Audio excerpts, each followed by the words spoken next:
The Battle of Gloucester Point, Virginia was an inconclusive exchange of cannon fire between a shore battery on the York River which was manned by Virginia forces and the Union gunboat Yankee. The action occurred on May 7, 1861, 3 weeks after the start of the American Civil War at Fort Sumter in the harbor at Charleston, South Carolina on April 14, 1861. The Gloucester Point engagement is notable as the earliest exchange of gunfire between the Union Navy and organized rebel forces after the U.S. Army surrendered Fort Sumter to the Confederates and as the earliest reported Civil War military engagement in Virginia. Like other early engagements between Union gunboats and Confederate shore batteries, the battle at Gloucester Point was part of the Union Navy effort to blockade the southern states in general and the Chesapeake Bay in particular. The engagement also was part of the effort by Confederate forces to deny the use of rivers in Virginia to Union military and commercial traffic. Background: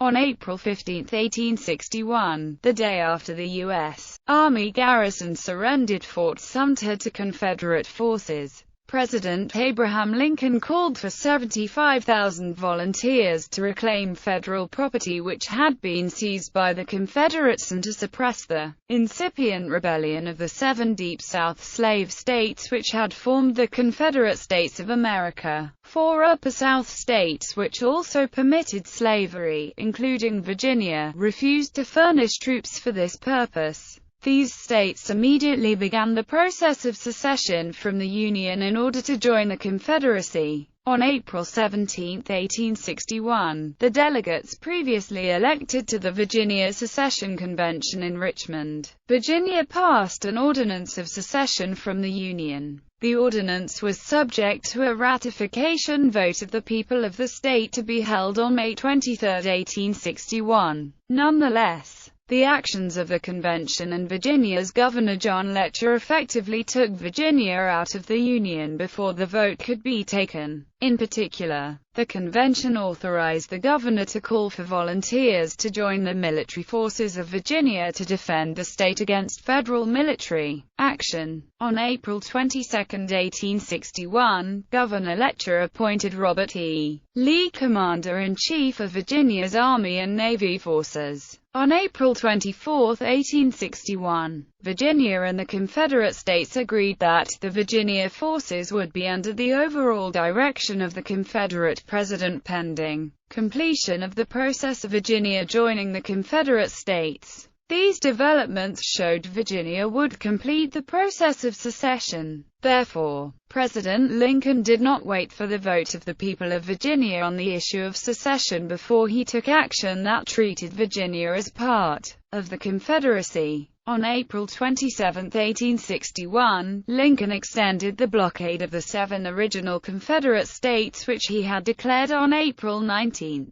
1861, to include the ports of Virginia and North Carolina. On May 3, 1861, Major General Robert E. Lee of the Virginia forces appointed Colonel William B. Taliaferro commander of defenses at Gloucester Point, Virginia on the York River opposite Yorktown, Virginia. General Lee instructed the colonel to cooperate with Virginia Navy Captain William C. Whittle in the construction and defense of a shore battery to cover the York River at that location. On May 6, 1861, Taliaferro ordered a company of 50 men of the Richmond Howitzers, a Virginia volunteer artillery regiment, with 2 6-pounder cannons, to report to Gloucester Point to assist in the defense and operation of the shore battery. The artillerymen arrived at Gloucester Point early on May 7, 1861. This force had not yet been formally transferred to the Confederate States Army or Confederate States Navy, but the Virginians were acting in concert with the Confederacy and in its defense. Battle. In early May 1861, the Union Navy already had learned that rebel Virginia forces were constructing fortifications at Gloucester Point, Virginia on the York River. On May 7, 1861, Union Flag Officer Garrett J. Pendergrast ordered Navy Lieutenant Thomas O. Selfridge, Jr., to examine the reported fortifications. On the same day, Lieutenant Selfridge, in command of the US Yankee, a converted steam tugboat of 328 tons displacement with 2 guns, sailed the Yankee up the York River in a reconnaissance with the purpose of developing intelligence on the fortifications at Gloucester Point. As the Yankee approached to within about 2,000 yards of the shore battery, the battery fired a shot across the boat's bow. The Yankee slowly continued on its course. The battery then fired another shot at the boat. Lieutenant Selfridge reported that the shore battery fired 12 shots at the Yankee, but in a later account, Robert Baker of the Richmond Howitzers stated that the Virginia force had fired 13 shots. Lt. Selfridge reported that all but 2 of the battery's shots were short. The Yankee fired 4 shots and 2 shells at the battery in return. Selfridge stated that he could not hit the opposing force's guns because of their elevation and because his guns were too small to damage the battery and fortifications in any event. The Yankees' guns were light 32s. Selfridge opined that the rebels had 2 long 32s and an 8-inch shell. He thought the rebels had a force of about 40 men. In fact, the battery only had smaller, 6-pounder guns on this date. After this exchange of cannon fire, the Yankee turned around and headed for its base at Hampton Roads near Fort Monroe. Selfridge did not mention damage to the Yankee in his report.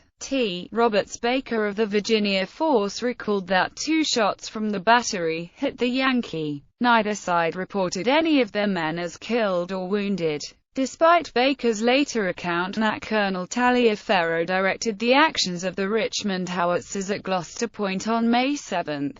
Colonel Taliaferro stated in a report on May 8, 1861, that he arrived at Gloucester Point after the engagement had taken place. He said that Captain Whittle had directed the firing at the Yankee. Whittle denied this. Lieutenant John Thompson Brown of the Richmond Howitzers was in immediate command of the small force of artillerymen who manned the battery at this time. Some sources credit him with firing the first cannon shot of the Civil War in Virginia. Brown was promoted to captain on May 9, 1861. Aftermath. By May 11, 1861, the Virginians had placed 2 9-inch guns at the battery at Gloucester Point and had 2 more ready for placement there. By June 25, 1861, the Confederates had 14 heavy guns in place at the battery. The men of the Richmond Howitzers were relieved and moved from Gloucester Point to Yorktown on May 26, 1861. The Richmond Howitzers participated in the Battle of Big Bethel, Virginia on June 10, 1861. Similar minor engagements between Union gunboats and Virginia shore batteries occurred soon after the action at Gloucester Point at the Battle of Sewell's Point, the Battle of Aqua Creek and the Battle of Pig Point. The Battle of Gloucester Point can be considered with those subsequent actions as part of the Union campaign to blockade the Chesapeake Bay and the entire coast of the southern states. The Confederates abandoned the naval batteries at Gloucester Point and Yorktown overnight on May 3–4, 1862. They took this action during the Confederate retreat up the peninsula toward Richmond during the Peninsular Campaign. Captain John Thompson Brown ultimately became a colonel. He was commander of the artillery for the 2D Corps of the Army of Northern Virginia at the Battle of Gettysburg. Brown was in charge of a division of 3 battalions of artillery at the Battle of the Wilderness when he was killed in action on May 6, 1864.